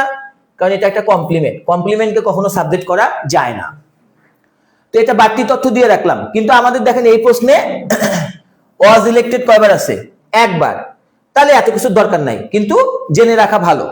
আচ্ছা, আমি যদি কোশ্চেন করতাম, আমি এই বাক্যটাও দিতাম ক্যাপ্টেন ওয়াজ ইলেক্টেড, তখন কিন্তু যে কম জানে সে কিন্তু এটাও দাগাইতে পারতো, কিন্তু এটা কিন্তু হবে না, হবে হচ্ছে এইটা হি ওয়াজ ইলেক্টেড, কারণ ক্যাপ্টেনকে সাবজেক্ট করা যাবে না। আপনারা একটু আমাকে কমেন্ট করে জানান আপনাদের মধ্যে কে কে ফ্যাক্টেটিভ অবজেক্টটা চিনে ফেলছেন, মানে ফ্যাক্টেটিভ অবজেক্ট চেনেন কে কে, একটু কমেন্ট করে জানান কারা কারা এই ফ্যাক্টেটিভ অবজেক্ট চেনেন। এখানে ক্যাপ্টেনের নাম কিন্তু অবজেক্ট কমপ্লিমেন্ট বা ফ্যাক্টেটিভ অবজেক্ট। আচ্ছা, একটু আমাকে কমেন্ট করে জানান আপনাদের মধ্যে কারা কারা ফ্যাক্টেটিভ অবজেক্ট চেনেন আর এই তথ্যটা জানেন যে ফ্যাক্টেটিভ অবজেক্টকে কখনো সাবজেক্ট করা যায় না। মানে এটা কিন্তু ভুল বাক্য, হ্যাঁ। আচ্ছা, do away with it, do away with it. আচ্ছা, এক কাজ করি, একটু কমাই নেই, এই যে ডুর আগে একটা বি লাগবে আর ডুর পিপি কি ডান, তো বি ডান দেখে একটু কমাই নেই, কমপক্ষে দুইটা তো কমাইতে পারবেন। আচ্ছা, এখানে বি ডান আছে এটা থাকলো, এখানে বি ডান আছে থাকলো, এখানে বি ডান নাই এটা বাদ, এখানে বি ডান নাই এটা বাদ। আচ্ছা, ইম্পারেটিভ বাক্যে যে বি আর পিপি এটা দিয়ে একটু অপশন কমায় নেবেন। তাহলে এই দুইটার মধ্যে এখন দেখি কোনটা right. Let it be done away with, এটাই রাইট। আর এখানে let it is to be দিয়ে দিছে, আবার টু বি, এখানে ছোট্ট একটা ভুল আছে, তাহলে উত্তর কোনটা? ক। আচ্ছা, তাহলে এখানে বোরহান আহমেদ লিখেছেন আই ডোন্ট নো স্যার। আসিয়া ইয়াসমিন লিখেছেন স্যার আমি চিনি না। আশামণি লিখেছেন চিনি না ভাইয়া। তুষার লিখেছে 6 এ, মানে আনসার করেছে। রিমা আক্তার লিখেছেন আমি, মানে রিমা আক্তার চেনেন। আচ্ছা, আজ নতুন শিখলাম এটা। আচ্ছা, শায়েক তাসিফ ভাই আজকে জানলাম, হাবিব আমিম লিখেছেন। আচ্ছা, তাহলে শোনেন, যারা এই বিষয়গুলো জানেন না, এগুলো কিন্তু খুব বেসিক জিনিস, হ্যাঁ। সাবজেক্টের সমান সমান হলে তাকে বলে সাবজেক্ট কমপ্লিমেন্ট, অবজেক্টের সমান সমান হলে তাকে বলে অবজেক্ট কমপ্লিমেন্ট, অবজেক্ট কমপ্লিমেন্টের আরেকটা নাম ফ্যাক্টেটিভ অবজেক্ট, ফ্যাক্টেটিভ অবজেক্টকে কখনো প্যাসিভ ভয়েসে সাবজেক্ট করা যায় না। এই কথাগুলো বেসিক, তাহলে এগুলো আমরা না জানি না মানে হলো আমাদের বেসিকটা খুব দুর্বল। তাহলে আপনারা অবশ্যই আমাদের এই কোর্সটাতে ভর্তি হয়ে যান, কারণ দেখেন আমরা এখানে যে 3 জন শিক্ষক আছি, আমরা কমার্শিয়াল শিক্ষক না, আমরা আপনাদেরকে সুন্দর করে আমাদের মধ্যে যা আছে পুরোটা দিয়ে পড়াবো ইনশাল্লাহ। তাহলে আশা করা যায় এই জিনিসগুলো আপনারা যদি আমাদের এই কোর্সটাতে ভর্তি হন, এগুলো খুব ডিটেল শিখতে পারবেন। আর আমরা এখন যেটা করাচ্ছি এটা কোশ্চেন সলভ, এখানে কিন্তু দেখা যাচ্ছে এই জিনিসগুলো জেনেই আসতে হয়, আর আমরা কোশ্চেন সলভের ব্যাখ্যাগুলো কিন্তু দিয়ে দিচ্ছি। আচ্ছা, এখানে আমি বুঝতে পারছি আপনারা ম্যাক্সিমামই ফ্যাক্টেটিভ অবজেক্টটা চেনেন না, সমস্যা নাই। আপনাদের মধ্যে অনেকে হয়তো আমাদের কোর্সটাতে ভর্তি হওয়া আছেন, আপনারা তো চিনতেই পারবেন। আর যারা এখনো ভর্তি হন নাই, আমি বলবো আপনারা ভর্তি হয়ে যান। তাহলে আসেন পরের স্লাইডে, পরের স্লাইডে আসেন। পরের স্লাইডে দেখেন ডু ইউ নো দেম। আচ্ছা, আমরা জানি নো ভার্বের সাথে বাই না হয়ে টু হয়। আচ্ছা, এই টুটা খুঁজি আমরা, দেখি তো এই নো ভার্বের সাথে টু কয়বার আছে। আচ্ছা, তাহলে এখানে দেখেন টু একবার পাইলাম, এটা বাই, এটা হবে না, এটা উইথ হবে না, বাই হবে না। উত্তর তাহলে কোনটা? ক। দেখেন কত মুহূর্তের মধ্যে উত্তর হয়ে যায়, হ্যাঁ, সেকেন্ডের মধ্যে উত্তর হয়ে যায়। ওকে, আসিয়া ইয়াসমিন বলেছেন আমি স্যার আমি নতুন ব্যাচে ভর্তি হয়েছি। মাশাআল্লাহ। আমরা তাহলে আপনি দেখবেন যে এই জিনিসগুলো আমরা যেটা যেমন এই যে ফ্যাক্টেটিভ অবজেক্ট বা object complement, subject complement, linking verb, এই জাতীয় জিনিসগুলো দেখবেন খুব সুন্দরভাবে শেখানো হবে। অবজেক্ট এবং কমপ্লিমেন্টের মধ্যে পার্থক্য কি, এই জিনিসগুলো তো জানতেই হবে, তাই না? এগুলো ইংলিশের একদম বেসিক। আচ্ছা, নুসরাত জাহান লিখেছেন আজকে পড়ছি এটা, তাহলে তো খুবই ভালো, আজকে আপনি কমন পড়ে গেল ইয়ার সাথে। আচ্ছা, মাহির মম লিখেছেন স্যার ভর্তি হতে চাই। আচ্ছা, আপনি আমাদের যে পেজে লাইভটা দেখতেছেন এই পেজে যদি আপনি এসএমএস করেন, এই পেজে যদি আপনি মানে মেসেজ করেন, তাহলে আমাদের যে পেজের অ্যাডমিন আছে আপনাকে সমস্ত ভর্তির নিয়ম কানুন বলে দিবে। যারা ভর্তি হতে চান আমাদের পেজে মেসেজ করেন। The pill taste bitter. আচ্ছা, এখন দেখেন এটাকে বলে কোয়াসি প্যাসিভ। Quasi passive. আচ্ছা, আপনারা কে কে কোয়াসি প্যাসিভ জানেন জানি না। তো কোয়াসি প্যাসিভ নিয়ে একটা কথা শুনেন, কোয়াসি প্যাসিভ কিভাবে বুঝবেন। আচ্ছা, অ্যাক্টিভ প্যাসিভের একটা মেইন ব্যাপার হলো সাবজেক্ট কাজ করলে অ্যাক্টিভ, সাবজেক্ট কাজ না করলে প্যাসিভ। তো একটা দেখেন, স্বাভাবিকভাবে দেখেন, পিল মানে হলো মেডিসিন, ঔষধ। ঔষধ কি খায় না মানুষ খায়? মানুষ খায়। তাহলে ওষুধ খাইলে এটা প্যাসিভ হওয়ার দরকার ছিল, কিন্তু দেখেন প্যাসিভে দেওয়া নাই। তো যে বাক্যটা, আচ্ছা আমি এখানে আপনাদের একটা পরিচিত বাক্য দিই, তাহলে আপনাদের চিনতে সুবিধা হবে। Honey taste sweet. Honey taste sweet, same বাক্য দিলাম আপনাদের চেনার সুবিধার্থে। আমার ধারণা এই বাক্যটা সবাই দেখছেন, হানি টেস্ট সুইট। আচ্ছা, যেমন মধু খায় না, তাহলে মধুকে দেখেন সাবজেক্ট করা হয়েছে। তো যে এই কাজটা করবে না, মানে বাক্যের ভার্বের কাজটা যে করবে না, তাকে যদি সাবজেক্ট করেন তাহলে তো প্যাসিভ হওয়ার কথা। তাহলে মধু তো খায় না, তারপরে আমি মধুকে সাবজেক্ট করে অ্যাক্টিভ বাক্য করে রাখছি, এগুলোর নাম কোয়াসি প্যাসিভ। আমি এটাকে সহজ ভাষায় স্টুডেন্টদেরকে বলি যে যেগুলো হওয়া দরকার প্যাসিভ কিন্তু আমরা বানায় রাখছি অ্যাক্টিভ, সেগুলোর নাম কোয়াসি প্যাসিভ। কি বুঝাইলাম? যেগুলো অ্যাক্টিভ হওয়া দরকার কিন্তু আমরা প্যাসিভে তৈরি করে রাখছি, সেগুলোর নাম কি? Quasi passive.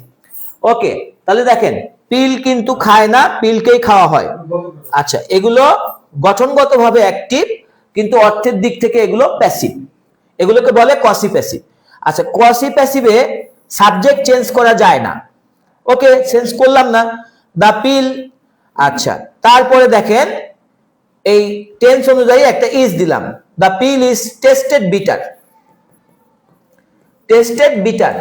আচ্ছা, এটা যে আমি করলাম, সম্ভবত এটা তো উত্তরটা এখানে দেওয়া নাই, এটা হলো আধুনিক মডার্ন ইংলিশ। আচ্ছা, মডার্ন ইংলিশ আমাদের স্যাররা যে প্রশ্ন করে ওনারা বেশিরভাগই কিন্তু বয়স্ক, ওনারা একটা সনাতন পুরাতন ইংলিশ করে আর কি, এটা এরকম করে। দেখেন এটা কিন্তু লিঙ্কিং ভার্ব, টেস্ট কিন্তু একটা লিঙ্কিং ভার্ব। আচ্ছা, লিঙ্কিং ভার্ব কোনগুলো? যেগুলোকে বি ভার্ব দিয়ে রিপ্লেস করা যায়। আচ্ছা, এটা কোথা থেকে আসলো? আচ্ছা, যেগুলোকে বি ভার্ব দিয়ে রিপ্লেস করা যায়, তাহলে এটা সনাতন পদ্ধতি কি? দা পিল, এখানে একটা ইজ বসাবেন, the pill is bitter when it is tasted. এটা হলো সনাতন পদ্ধতি, বুঝছেন? ছন্দ মিলায়া the pill is bitter when it is tasted, কিন্তু আসল কিন্তু এইটা, the pill is tasted bitter. তো আসেন আমি আপনাদের একটু হেল্প করি, সেটা হলো একটা খুব বুদ্ধি শিখাই দিই। এত কথা বললেন যে স্যার এত কথা মনে থাকবে না, তাহলে আমি একটা টেকনিক শিখাই দেই। আচ্ছা বলেন তো, প্রেজেন্ট ফর্মে আমি যার পিপি লাগে কিনা? লাগে। তাহলে আমার এই প্রেজেন্ট ফর্মের জন্য এই যে পিলের সাথে ইজ লাগবে। টেস্টেড পিপি কি? টেস্টেড। আপনি দেখেন ইজ টেস্টেড কয়বার আছে, যদি একবার থাকে ওইটাই উত্তর। তাহলে আপনার কোয়াসি প্যাসিভ না জানলেও, মানে অতটাও না বুঝলেও কিন্তু চলবে। দেখেন ইজ টেস্টেড এখানে নাই, ইজ টেস্টেড নাই, এটা ওয়াজ টেস্টেড হবে না। এখানে দেখেন ইজ টেস্টেড নাই, এটাও হবে না। এখানে দেখেন ইজ টেস্টেড নাই, এটাও হবে না। এই যে দেখেন ইজ টেস্টেড, এই গল্পটা না জানলেও কিন্তু হচ্ছে। দেখেন ইজ টেস্টেড একবারই আছে, এটাই উত্তর। তা আমি আপনাদের যে বেসিক রুলটা দিছি, এই বেসিক রুলটা জানলে, কত যে রুল মনে করেন যে না জানলেও চলে, হিসাব নাই। এই যে দেখেন কোয়াসি প্যাসিভ আমি পারি না, কিন্তু আমি দেখলাম যে ইজ টেস্টেড কয়বার আছে? একবার আছে, ওইটাই উত্তর। আশা করি আপনারা আমার যে টেকনিকটা, তাহলে এটা যদি আপনারা, যে আমি মোটামুটি ভয়ে যে 3 নাম্বার ক্লাস নিতেছি, প্রথম ক্লাসে নিয়মগুলো শিখাইছি, গত ক্লাসে কিছু সলভ করছি, আজকে কিছু সলভ করলাম। আপনারা আমাদের ভয়েজের প্রথম ক্লাসটা যদি করেন যে কিভাবে ভয়েস চেঞ্জ করতে হয়, তাহলে এগুলো দেখবেন এই এত নিয়ম না জানলেও চলবে। এই যে দেখেন ইজ টেস্টেড লাগবে, ইজ টেস্টেড একবার আছে, এটা উত্তর। আচ্ছা, তারপরেরটাতে আসি, তারপরে স্লাইডে আসি। হ্যাঁ, আমাদের আজকের এই যে লাস্ট স্লাইড, এটা 9 আর 10। আচ্ছা, he made me drive his কার। আচ্ছা, এটা হলো পজিটিভ ভার্বের একটা উদাহরণ, মেড। আচ্ছা, পজিটিভ ভার্বের একটা নিয়ম আছে, এটা একটু মুখস্থ রাখতে হয়, যে পজিটিভ ভার্বে এই অ্যাক্টিভের একটা টু উজ্জ থাকে। এই যে দেখেন, এই যে টু ড্রাইভ না লিখে লেখা আছে কি? শুধু ড্রাইভ লেখা আছে। তো এইটার নিয়ম কি জানেন? যে অ্যাক্টিভে একটা টু উজ্জ থাকে, প্যাসিভে টুটা দিতে হয়। এখানে কিন্তু ভয়েস চেঞ্জ নিয়ে অত মাথা ব্যথা নাই, খালি এখানে নিয়মটা জানবেন যে অ্যাক্টিভে টুটা উজ্জ থাকে, প্যাসিভে টুটা দিতে হয়। তাহলে প্যাসিভে টুটা দিতে হবে, প্যাসিভে ড্রাইভ না হয়ে টু ড্রাইভ হবে, তো টু ড্রাইভ একবারই থাকবে, ওইটাই হবে উত্তর। দেখেন এই যে টু ড্রাইভ একবার আছে, এই যে। আর এখানে দেখেন এই যে অজমেড অজমেড এগুলো তো বারবার বানায় রাখছে, কিন্তু ও না না না, টু ড্রাইভ দুইবার আছে, এখানে তো অ্যামমেড, এটা তো হবে না, ওয়াজমেডই তো হবে, এখানে পাস্ট টেন্সে আছে। আচ্ছা দেখি আরেকটা টু টু টু ড্রাইভ খুঁজে বের করি, এই যে দুইটা, তাহলে এই দুইটা বাদ, তাহলে টু ড্রাইভ কয়বার পাইলাম? দুইবার, এই টুটা তো লাগবে, তাহলে এটা হলো অ্যামমেড, কিন্তু আমার তো আছে পাস্ট ফর্ম, আমার লাগবে ওয়াজমেড, উত্তর হবে ঘ। আচ্ছা, আর যদি বেশিরভাগ সময় আমি দেখছি কি টু ড্রাইভে একবারই থাকে, মানে এই যে অ্যাক্টিভে টুটা উজ্জ্বল থাকে, প্যাসিভে টুটা দিতে হয়। এবার আসেন হচ্ছে 10 number, looks after me, my uncle looks after me. আচ্ছা বলেন দেখি, এই লুকের আগে আমি, এই লুক হলো প্রেজেন্ট ফর্ম, আমি দিব অ্যাম ইজ আর পিপি। আচ্ছা মি দেখে বলেন তো কি আসবে? অ্যাম আসবে, কারণ মিটা হলো আই, তাহলে আই অ্যাম লুকড আফটার।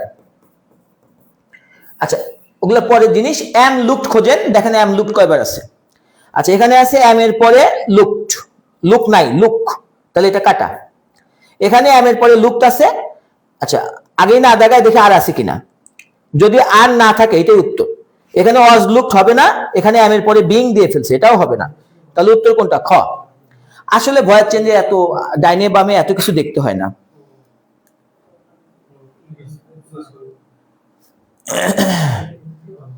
ওকে, তাহলে এই ছিল আমাদের আজকের আয়োজন। আমি আজকে পরে আর ভয়েস নিব না, তাহলে আপনারা যারা আমাদের রেগুলার ক্লাসগুলো করেন, ভয়েস ক্লাসগুলো যারা করলেন, আচ্ছা আপনারা ভয়েস তো বই পুস্তকে বিভিন্ন ভাবে করেন, আমার মানে পড়ানোর স্টাইলটা কিন্তু একটু আলাদা ছিল, তাহলে আপনাদের এই ভয়েস ক্লাস কেমন লাগলো? আমি কিন্তু ভয়েস আজকে শেষ করে দিলাম, হ্যাঁ ভয়েস আর আজকে নিব না, আগামী দিন আমি নতুন টপিক নিব। তো আপনাদের একটু মূল্যবান কমেন্ট জানতে ইচ্ছা করতেছে যে আপনাদের ভয়েস ক্লাসটা কেমন লাগলো, আপনারা একটু কমেন্ট করেন। আচ্ছা আপনারা একটু কমেন্ট করেন আজকের ক্লাসটা কেমন লাগলো। জুয়েল স্যারের ম্যাথ ক্লাস ছিল, আমি একটু ভয়েস ক্লাসের ফিনিশিং দিয়ে দিলাম।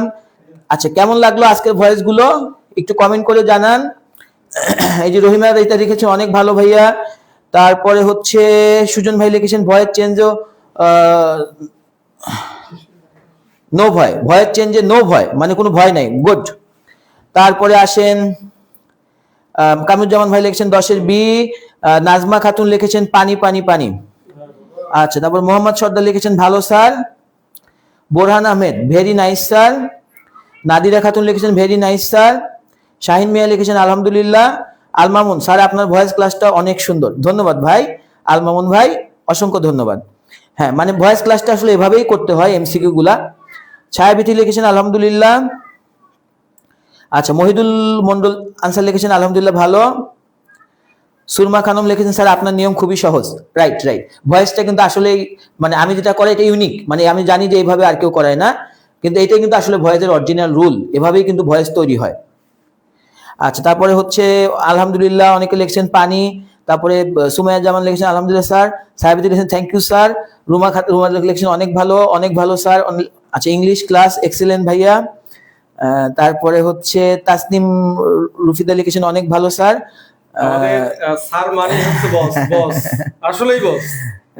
আচ্ছা আমাদের শিপুন কবির ভাই, শিপুন কবির ভাই আমি কিন্তু আপনাদের আজকে পেজ বেসে ক্লাসটা নিতে পারতেছি না ভাই, এই যে দেখতেছেন কণ্ঠ শুনে একদম ঠান্ডা লেগে গেছে, কথা বের হতেছে না, আজকে ক্লাসটা নিতে পারবো না ভাই, কিছু মনে করেন না। আর বৃহস্পতিবার আমার ইংলিশ ক্লাস আছে, ওই দিন কিন্তু আমি ওই রাইট ফর্ম ভাবটা শেষ করে দিব। আমাদের শিপন কবির ভাই খুব অ্যাক্টিভ স্টুডেন্ট, রেগুলার ক্লাস করে, আমাদের পেইড ব্যাচের স্টুডেন্ট। আচ্ছা সুজন স্যার আজকের ক্লাস কি বেসিক ছিল? আমি ছিলাম না, দেরি হয়ে গেছে। না আজকে বেসিক না, ভয়েস চেঞ্জের আমি আজকে ফিনিশিং দিছি।